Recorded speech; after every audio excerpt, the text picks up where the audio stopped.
Hey, good afternoon, everybody. It is December 9th, 2022. We're in the New Testament, and we're going to read from the book of 3rd John, the third letter of John. John the disciple, John the beloved disciple, John, one of the sons of thunder. We saw, well, this is his third letter. We read the first two. The first letter was more of a general letter to the churches that, hey, you know what? There's some false teaching going around, and I've got some rumors that we're not quite loving each other in the Christian way that we're supposed to. Then he came back with a second letter that was more addressed to, hey, the leader from my church, which is me, to the leader of your church. This false teaching is really getting out of hand, and specifically, it's people that are trying to lead people away from Christ, trying to claim that Christ maybe didn't actually come as a human being, and he didn't actually die on the cross.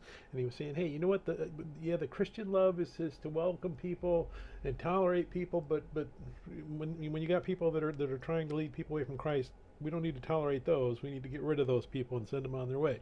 So now we're in the third letter, and he's going to switch over to the love side of that, loving our believers. And this one he's writing specifically to a guy named Gaius, a church leader, probably named Gaius. The only other place I think we see Gaius is in Acts one time, and we're not sure if that's the same person. Could be. It's a common name, we don't know, but think of him as a leader of a church. He's writing specifically to the leader of this church, and he's saying, hey, you know what, this guy named Diotrephes, who we both know, he's about as far from this Christian love for fellow believers as you can get. In fact, he's antagonistic to people. He's starting to be arrogant. He's kind of lusting after the power, and he's not really caring for the people. We need to do something about him.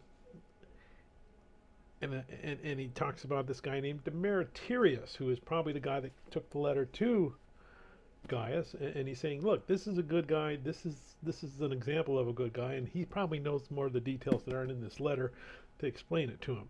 So 3 letters from John. I say we get a broad letter in his first letter about false teaching and love. The second letter kind of deals with the false teaching. This kind of deals with the lack of love in some parts of this first century church. Excuse me. All right, so let's go ahead and we're going to read the third letter of John. From the elder to my dear Gaius, whom I truly love, my dear friend, I pray that everything may go well with you and that you may be in good health, as I know that you are well in spirit. I was so happy when some Christian brothers arrived and told me how faithful you are to the truth, just as you always live in the truth. Nothing makes me happier than to hear that my children live in the truth. My dear friend, you are so faithful in the work you do for your fellow Christians, even when they are strangers. They have spoken in the church here about your love. Please help them to continue their trip in a way that will please God, for they set out on their trip in the service of Christ without accepting any help from unbelievers. We Christians then must help these people so that we may share in their work for the truth. I wrote a short letter to the church, but Diotrephes, who likes to be their leader, will not pay any attention to what I say. When I come, then I will bring up everything he has done, the terrible things he says about us, and the lies he tells. But what is not enough for him, he will not receive the Christian brothers when they come, and even stops those who want to receive them and tries to drive them out of the church. My dear friend, do not imitate what is bad, but imitate what is good. Whoever does good belongs to God. Whoever does what is bad has not seen God. Everyone speaks well of Demetrius. Truth itself speaks well of him. And we add our testimony, and you know that what we say is true.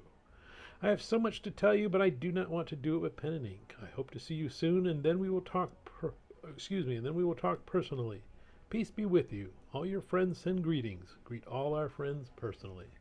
May God bless the reading of his word. May God bless you. Bye.